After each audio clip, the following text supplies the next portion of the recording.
Comment booster la participation de la femme dans les Grands Lacs? La question a été posée au cours d'un atelier organisé à Goma. Les femmes s'y sont penchées et la République démocratique du Congo devra se servir des avancées des autres pays en vue de rendre effective la parité sur son territoire.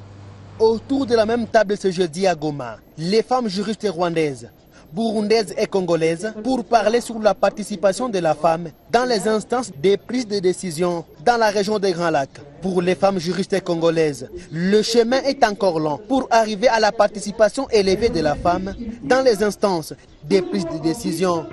Au niveau des pays frères, il y a des avancées à certains stades.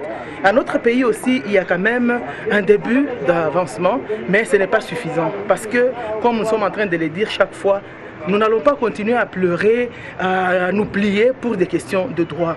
Je le dis et je continue à le dire, c'est la question d'équité et de justice et nous allons aller demander aux décideurs de mettre en application leurs engagements, leurs lois qui sont déjà votées chez nous. Si côté congolais et burundais, il faut encore d'efforts dans l'implication de la femme dans tous les secteurs de la vie nationale, le Rwanda par contre est en avance avec 64% des femmes dans les institutions. Nos dirigeants, ils étaient partants pour la promotion de la femme.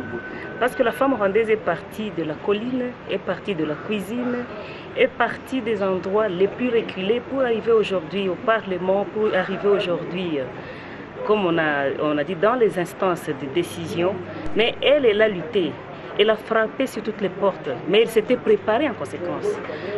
Une dame ou bien une femme, il peut se préparer, il peut être renforcé, mais tant que les décideurs politiques ne propose pas, ne remarque pas cet effort de la femme, elle sera nulle.